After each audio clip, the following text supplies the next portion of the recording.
Zee 24 तास एक पाऊल पुढे।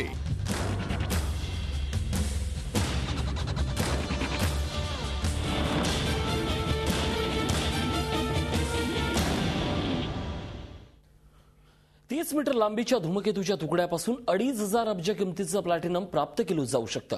हे सगळं तुम्हाला ऐकून आश्चर्य वाटलं असेल, पण हे वास्तव आहे आणि त्यामुळेच नासाला अनेक बड्या कंपन्यांनी सहकार्य करण्याची तयारी दर्शवली आहे।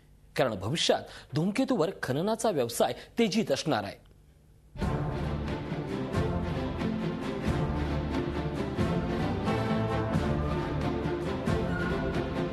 दर 20 वर्षानंतर एक धूमकेतू पृथ्वीच्या अगदी जवळ येतो,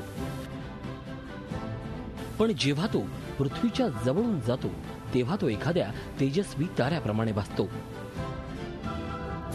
धूमकेतूच्या तेजामागच्या कारणाचा उलगडा करण्यात आता शास्त्रज्ञांना यश मिळालंय। पृथ्वीप्रमाणेच धूमकेतूवर मोठमोठे कडे आणि डोंगर आहेत। तसंच पृथ्वीप्रमाणे धूमकेतूवरही खनिजाचा मोठा साठा असल्याची माहिती आता समोर येते। कोट्यवधी टन प्लॅटिनम, अब्जावधी टन सोनं, खनिजाचा मोठा साठा आणि पाणी। The minerals that they mostly talk about are platinum. आम्ही मुख्यत्वे सोनं आणि प्लॅटिनम या धातूंबद्दल बोलतोय आणि अंतराळात या धातूंचा मोठ्या प्रमाणात साठा असण्याची शक्यता नाकारता येत नाही।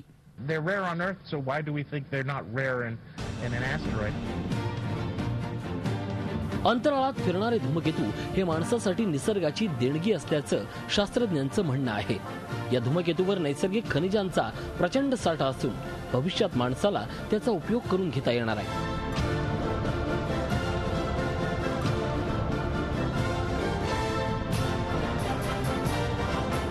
धूमकेतू अंतराळात फिरत असताना त्यावरच्या लहान मोठ्या तुकड्यांची अनेक वेळा एकमेकांशी टक्कर होते आणि त्यातून निर्माण होणारे लहान लहान तुकडे त्या धूमकेतू सोबत फिरत असतात। पण ही केवळ कल्पना नसून ते वास्तव असल्याचा दावा शास्त्रज्ञांनी केलाय। धूमकेतूवर स्पेसक्राफ्ट पाठवून त्याविषयी संशोधन करण्यात आलंय आणि त्याच माहितीच्या आधारे धूमकेतूवर खनन करण्याची तयारी सुरू करण्यात आली आहे।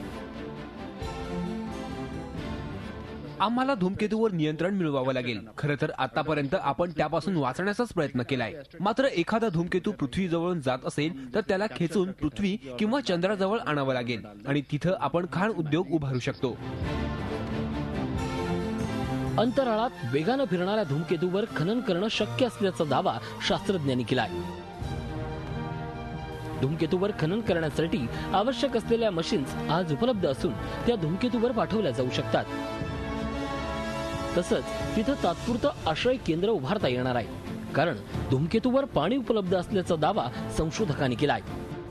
ही सगळी पार्श्वभूमी पाहता आजपर्यंत ज्या धूमकेतूंना धोकादायक मानलं जात होतं तेच धूमकेतू आता माणसांसाठी वरदान ठरणार आहेत। झी 24 ताससाठी ब्युरो रिपोर्ट, मुंबई। झी 24 तास एक पाऊल पुढे।